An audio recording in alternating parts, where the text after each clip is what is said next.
प्रीतम का परवाना होगा पिया नगर घर जाना, बतिया माना सबके राजा रंग फकीर।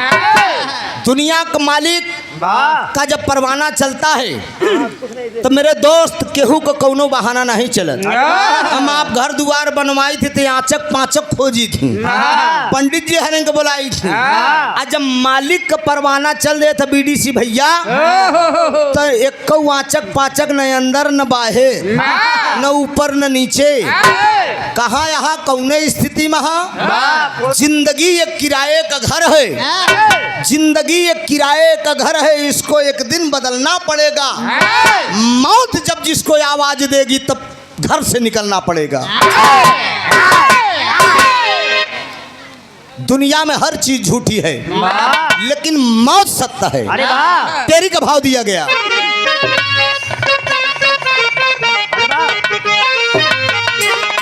अरे मोरे राम, अरे ससुरवा एक दिन जईबू चिरई, अरे तनैहर मौज उड़ायू ना सीखियो साहुरवा, ससुरवा एक दिन जईबू चिरई।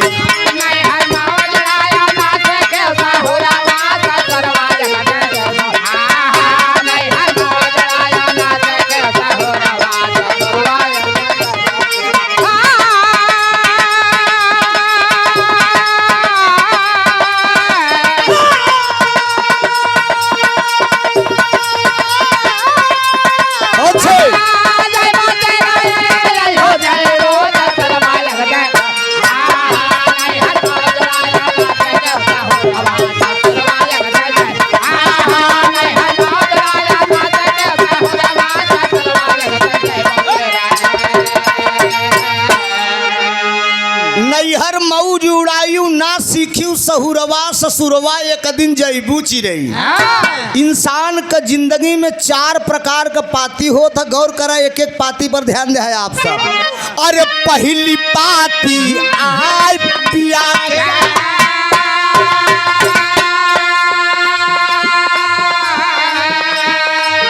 पहली पाती आय पिया के,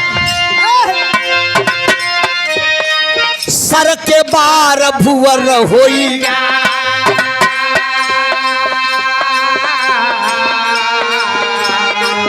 पहली पाती आय पिया के सर का बार भुवर हो जाए।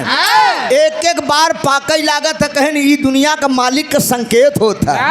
हम आप इतनो से नहीं समरित तो फिर का होता मनोज। दूसरी पाती आय पिया के,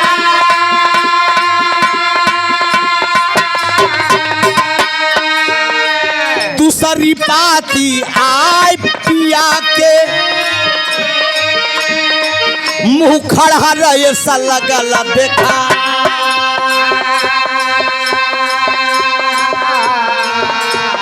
एक एक दांत गिरे लाग नेवता हकारी में कहन कहन दादा का नरम नरम कचौड़ी देहा, काहे से कि अब दांत गिरता है।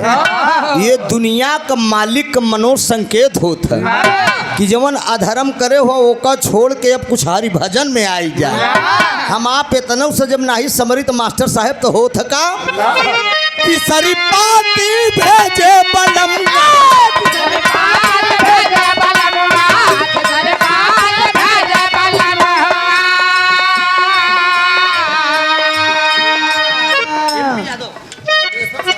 आदरणीय MP Yadav ji, DRM international विद्यालय के माननीय प्रिंसिपल साहब के करकमों द्वारा यह सुंदर पुष्प ना, ये नहीं है, यह सुंदर पुष्पहार सादर 200 रुपया का पुरस्कार बा। दातार सुखी रखे, सब भैया लोग सुखी रहे। बड़का भैया दूसरी पाती भेजे बलमुआ,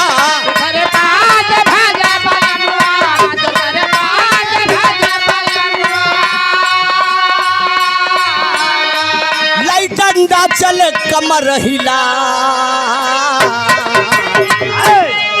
हाथ तीसरी चौथी फेराया वही बलमुआ, चौथी फेराया वही बलमुआ,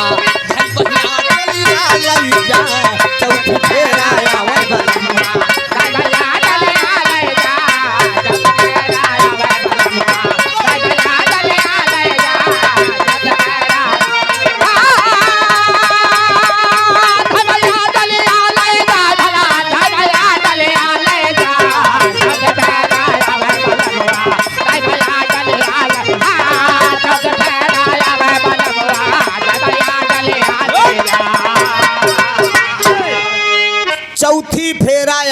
बलमुआ धई बहिया डोलिया ले जा।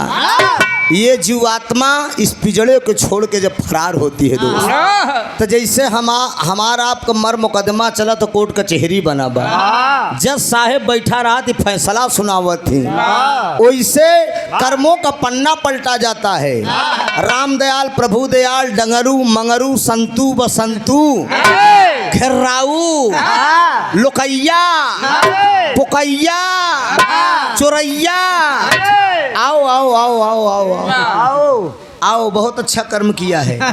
मानव का तन मैंने तुमको इसलिए दिया कि तुम अच्छा कर्म करो जाके। इनाही हम कह रहे कि दारू पी के केहू के बहन बिटिया गरिया है, केहू के मेड़ काट ले है। जीवात्मा भुकार छोड़ के जब रोती है तो दुनिया के मालिक कहते हैं कि सुनो, रोने से काम नहीं बनेगा। एक ही लाइन बा उस्ताद हैदर अली वाली,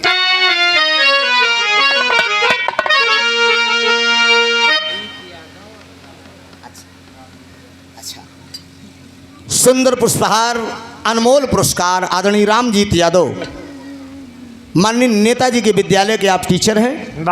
बाबूजी के करकर्मों द्वारा अनमोल पुरस्कार आया है। बहुत बहुत वंदन है। ये उस्ताद का लाइन बा, हमरे हैदर गुरु को लाइन बा।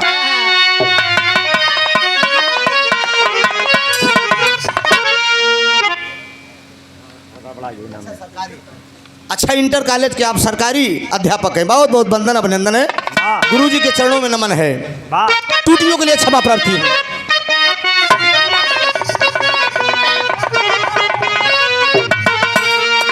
अरे डोलिया के,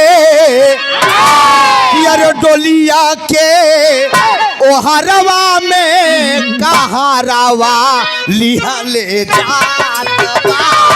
डोलिया के ओ हरवा में कहाँ रवा लिहा ले जात बा। अच्छा मनोज, यही है।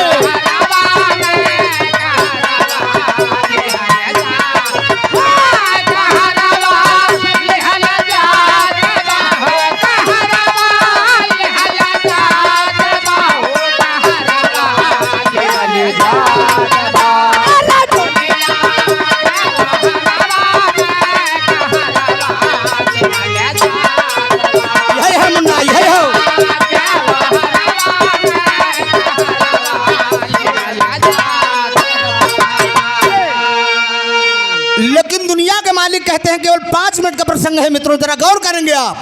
दुनिया का मालिक जीवात्मा से कहते क्या है कि अरे काहे अब, अरे काहे अब गुजरिया हो नजरिया छल छला, काहे अब गुजरिया हो नजरिया छल छला।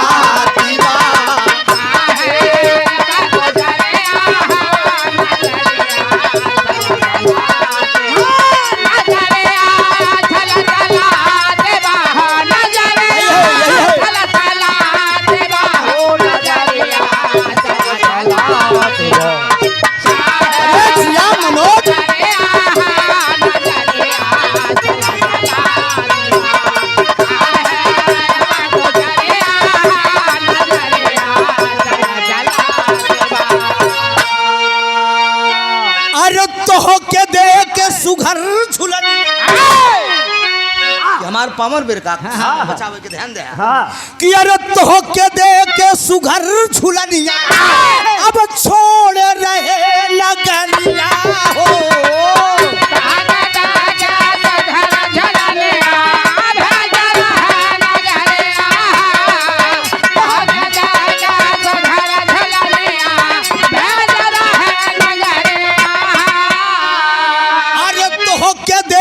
सुघर झुलनिया अब भेज रहे नगरिया, अरे पूजा पाठ कुल भूल गई कि अरे पूजा पाठ कुल भूल गई तू अब घूम हाथ बदरिया हो नगरिया छल छला।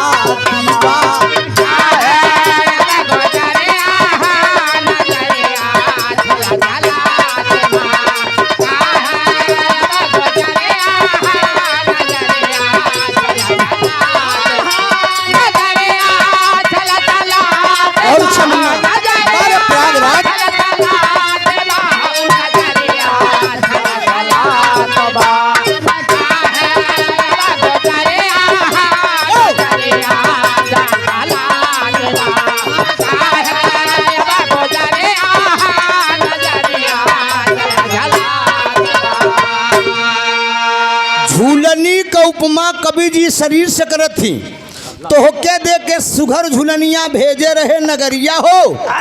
पूजा पाठ कुल भूल नमना, पूजा पाठ कुल भूल गए तू घूमी हाट बजरिया हो। झूलनी का उपमा इसलिए इस शरीर से कर रहे हैं। मैंने मानव तन क्यों दिया? मानव तन यह बड़े दिन की अच्छा कर्म करो। हम ही नहीं कह रहे कि दारू पी के अंड बंड बक्का पैसा ले के ओढ़ दिया, इसीलिए मैंने मानव जन तन दिया कि अच्छा कर्म करो जाके।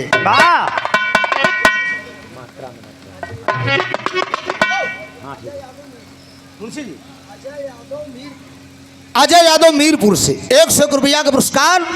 बहुत बहुत प्रणाम, कमल चरण में नमन है। दूसरे लाइन में फिर कहना है बाबूजी। अरे काया के दुई द्वार बने हैं, अरे काया के दुई द्वार बने हैं, अब तू कहीं लगा ठठरिया हो।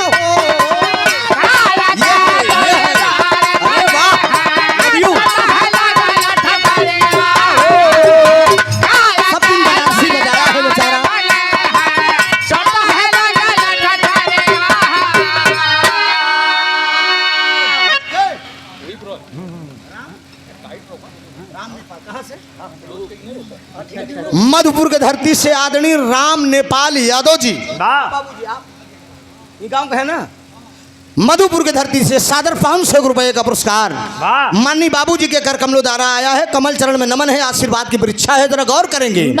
अरे काया के दुई द्वार बने, अब टूट ही लगला, अरे पाप पुण्य दुई जबरदस्त, अरे पाप पुण्य दुई जबरदस्त, अरे बगिया के करत पहरिया हो, नजरिया छलछला।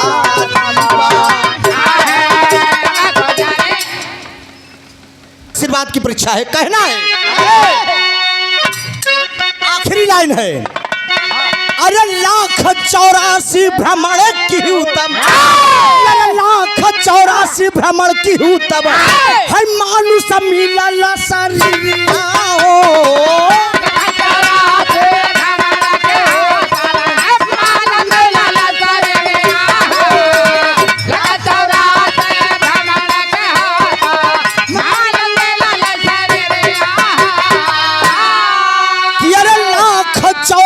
भ्रमण की उत्तम, है मानुष मिलल, अरे ऐसन चाल चलियो तू गोरी, अरे ऐसन चाल चलियो तू गोरी, अब दागी की चुनरिया हो, नजरिया छलछला नीबा।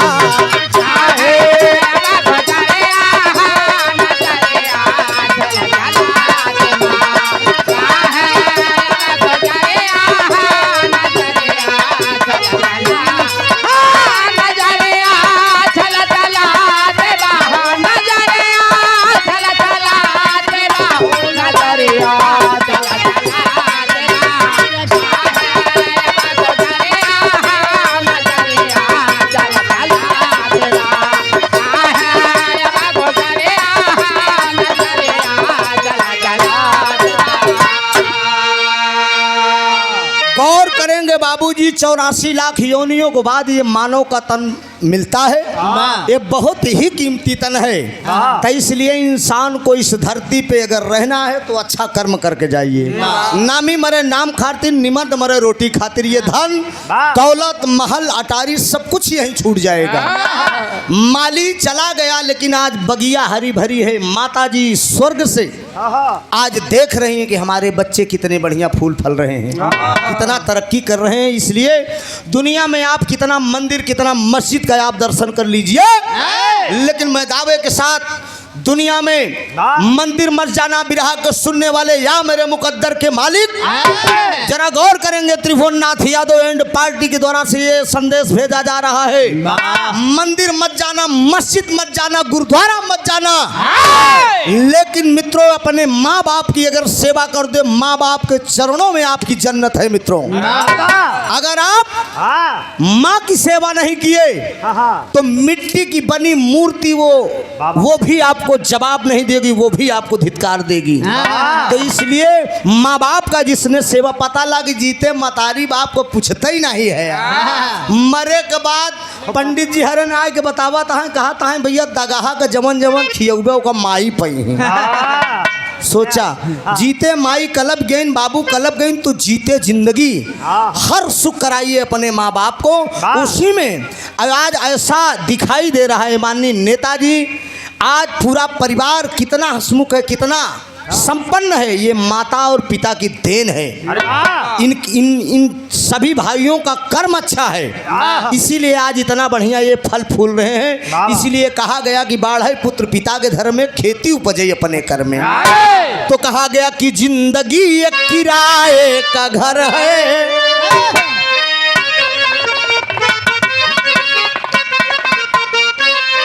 अरे जिंदगी एक किराए का घर है, इसको एक दिन बदलना पड़ेगा।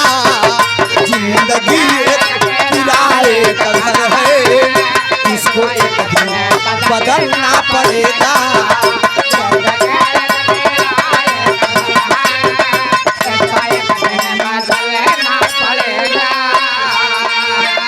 जिंदगी एक किराए का घर है,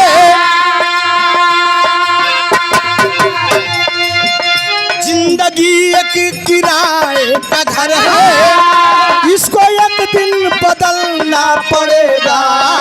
मौत जब जिसको आवाज देगी, एक दिन घर से निकलना पड़ेगा। मौत जब जिसको आवाज देगी, एक दिन घर से निकलना पड़ेगा।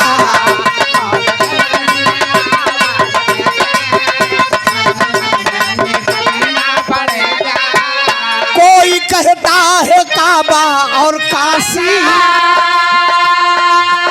कोई कहता है काबा और काशी, हर जगह पर वही तो मिलेंगे। सारी दुनिया को सांचे में ढाला, सारी दुनिया को सांचे में ढाला, खुद को सांचे में ढाले मिलेंगे। सारी दुनिया को सांचे में ढाला, खुद को सांचे में ढाले मिलेंगे। सारी दुनिया को सांचे में ढाला।